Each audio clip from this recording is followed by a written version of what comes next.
All right, today we are covering My Hero Academia chapter 263, with the main focus of this chapter being this little guy, Denki Kaminari. Finally in the spotlight. Okay, well, he's been in the spotlight before, but I mean, let's be real. He hasn't really gotten that much of a big shine, and now he finally gets a shine in his manga chapter. So this chapter is, showing actually the heroes attacking the main point of the hospital where the villains are settled. Of course, we saw in the last chapter Skeptic freaking out. Like, oh shit, the heroes are coming. Like, we're fucked. And we're seeing just a little bit before they attack, we see, of course, that Kaminari and Tokoyami are with the pro heroes because their quirks are necessary for them. And Class 1A is that, Class 1A and 1B are actually split off on another group, but they need Kaminari and Tokoyami there for their quirks. And we actually see, like, a bunch of awesome stuff. Like, there's just a bunch of great spreads, like all the heroes running in. Like, so these are all the other heroes that were on the side, I guess, because the main heroes took the charge in fighting, of course, approaching Dr. Ujiko, Mirko, Endeavor, Aizawa, well, I guess his name is Eraserhead, but, still, and we see all, the other heroes there, so there's a separate group of pro heroes, and then Class 1A and 1B, and that's the group that, the group with all the other pro heroes are where Kaminari and Tokoyami are.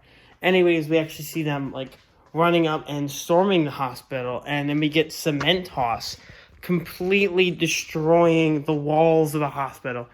Or not the hospital, I guess, like, the lair where they are, I don't know. It seems like they are in the hospital, though, right? Like, regardless, we see him just destroying the walls of the lair. Like, wow. Like, it is crazy pants. Just, yeah, I think this is the lair because, we got everyone else working on the hospital. And then this is going on at the Paranormal Liberation Front lair. I'm dumb.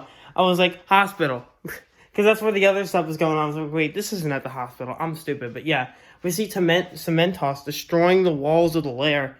And yeah, just, this shit gets crazy. Like, Horikoshi does several amazing spread shots where you just see the walls crumbling around. Like, it's so cool. And then you see all the pro heroes on one side, and then all of the Paranormal Liberation Front members on the other side. And it is such a cool spread shot. I mean, I eat spread shots up, and that's just like, Horikoshi. Yes! Feeding me good tonight. I'll eat that shit up all the time. But yeah, I mean, Cement Toss, of course, has a lot of awesome stuff in this, but of course, Kaminari is freaked the fuck out that, he has to work alongside the pro heroes. He wishes he was with Class 1A, and it's mainly because he kind of feels out of his league here. He feels like he's just not part of the group. And, with some inspiring words from Tokoyami, Kaminari actually snaps out of that and, fights valiantly along the other team. Now, the rest of the team. Now, something I have to say is a little bit of a fan theory, which is that one of the members of the Paranormal Liberation Front, and we actually see him in this chapter, who has black hair and like a yellow stripe. Lots of people believe him to be Kaminari's father, which for some people would give credence to the Kaminari is the UA traitor theory, which I don't really have a definitive opinion about the UA traitor theory one way or the other, but it's still interesting. And it's still an interesting theory nonetheless. But they do go toe-to-toe here, and they don't say anything about each other, so I don't know. I don't know. Maybe. I don't know. But we see just the guy I was talking about. We don't actually have a name for him, but shooting out, this high voltage blast and Kaminari absorbing it. So that was just an awesome moment for Kaminari there. And it's not really a big action-packed focus chapter. It's mainly just like, okay, the heroes have invaded the Paranormal Liberation Front lair, and action is going on in there now. And the final pages of this. This is kind of a quick review, but, this wasn't really as big of a chapter as last time, but it's still quite a fun chapter. But the last shot we get of this is of Twice, with this horrifying look in his eyes, and all these feathers around him, and these eyes around this, this mist, and who else would that be? Of course, it's Hawks. We don't have this face, but of course it's Hawks. All the feathers, duh. And Twice is looking at Hawks like, oh, fuck, I fucked up. He knows how much he fucked up. Telling Hawks, of course, the location of where Shigaraki was powering up. I don't think it was just that, but, regardless, yeah, he really, really fucked up. But I do think that Hawks is actually going to spare Twice in the next chapter. I do not believe they're going to fight. Because knowing Hawks, he has respect for Twice. He has mad respect for Twice.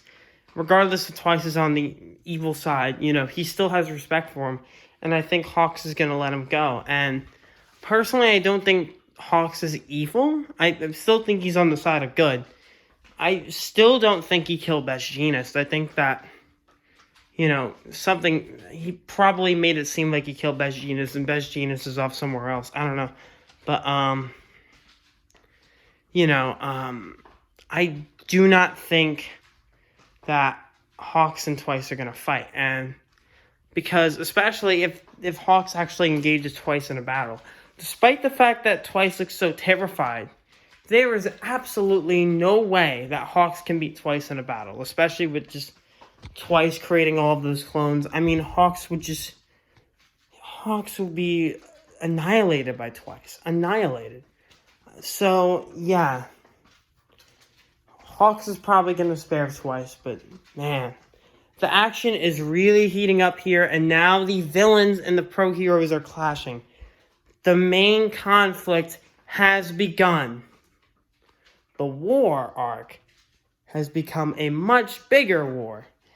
So, yeah. Exciting shit. Next chapter should be pretty cool.